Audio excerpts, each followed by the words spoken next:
All right, so can you tell us about gear ratios? So I see there's like 18 to 1, and then there's 12 to 1, 13 to 1, and all these other numbers. What gear ratios do we use if we want to increase our power? What gear ratios do we use if we want to increase our speed? How do they work?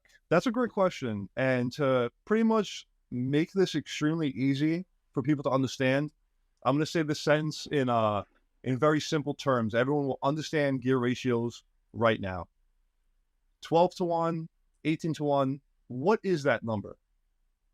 That number is the amount of times your bevel needs to cycle before your piston cycles once. That, if that makes it easier to understand. So 18 to 1 would mean that it would take 18 revolutions of the bevel gear to cycle the piston one time. So you can imagine if you want a faster cycle time, you need a lower ratio, so like a 13 to 1, 12 to 1, and that would cycle your piston faster. And to go even more drastic, if you go to a dual sector gear, I'm sure you heard of like a 9 to 1. Yeah, which is basically 18 to 1, but because there's two sectors. With that being said, the lower the ratio, the more stress there is per tooth because there's less of a cycle. So keep that in mind. So when you drop the ratio, you just need to increase your torque through the motor. So you just need to balance your torque and your motor. So for 90% of the community, they're going to be looking for a faster trigger response. So they're going to have to lower their ratio. I recommend 13 to 1. And for the motor, I would recommend between 18 TPA and 22 TPA. That's for the general majority of people, between 350 and 400 FPS. And that will give you an absolute snappy trigger response. So to summarize it again, that number, the ratio, is the amount of times the bevel needs to cycle before the piston cycles once. So you drop that ratio, increase your torque. 13 to 1 and a real deal motor does it for you. Nice. What if someone wants a fast boy, like they want that 40 or 50 RPS? Perfect question. So up to 35, this is my personal recommendation based on experience and efficiency, so that your motor doesn't explode, you don't blow fuses.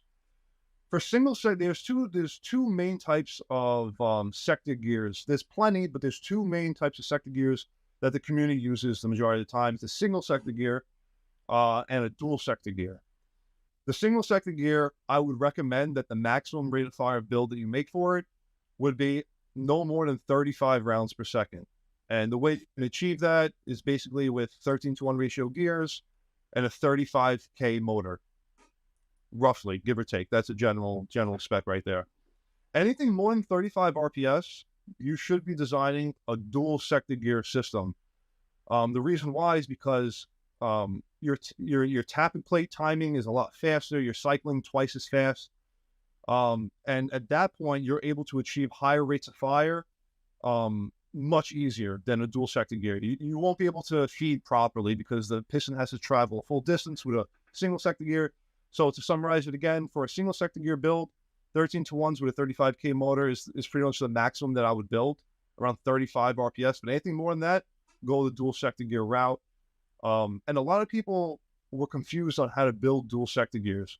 Because you need to cut the teeth and stuff like that. It's a whole thing. And there was an issue. A lot of people didn't know what to pair with what. They didn't know how to modify their tappet plate. And as well, with the increased feeding and rate of fire, you have to increase the spring tension on your tappet plate. So that's why I designed and created the DSG bundle kit, which is a kit that's available on our website, therealdealairsoft.com, that basically has that modified tappet plate spring, which is a part that I innovated in the industry, my motor, gears, and the piston. And with that, you drop it in, and then you can achieve your 40 rounds a second plus. And it's an amazing feeling seeing that laser beam, that burr. Everyone knows what that looks like. Yeah, I love that. I've got an old beast of a gun myself. I've got my M733, which is just completely custom.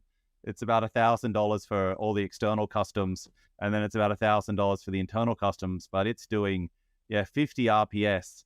But it's been doing that for 15 years. So it gets expensive when you start climbing the tiers of airsoft. Oh yeah, it goes up quickly. But when you bring that laser beam to a game, it's incredibly fun until you have a full auto restriction. So like lots of our fields now have a 3-second full auto restriction, so you can only use full auto for a 3-second burst. Do you guys have that in Japan? Well, yeah, every field has different rules, so it's difficult. But the field I went to last week had a 3-second rule, but it was fine. I could still mag dump because I was using 150 round magazines, and 50 RPS for 3 seconds is a whole magazine for me. So I could just mag dump and reload. I'm like, 3 seconds, I'm good. Didn't make many friends that Oh day. yeah, oh yeah. In the States, the only time we have full auto is like on a full auto Friday or maybe at an outdoor event. So we don't use full auto that much, but you know, people love the ability to flip the switch and the giggle switch. You know what I mean? Yeah, because we're all we're low power. We're all at 1 joule, so that's why we can do full auto. It doesn't hurt. If you're shooting 1.5 or 2 joules, then full auto can become controversial. But at 1 joule, it's fine. So that's like 270 to 300 Right, FPS. 100%. So it's not much. Defrowe.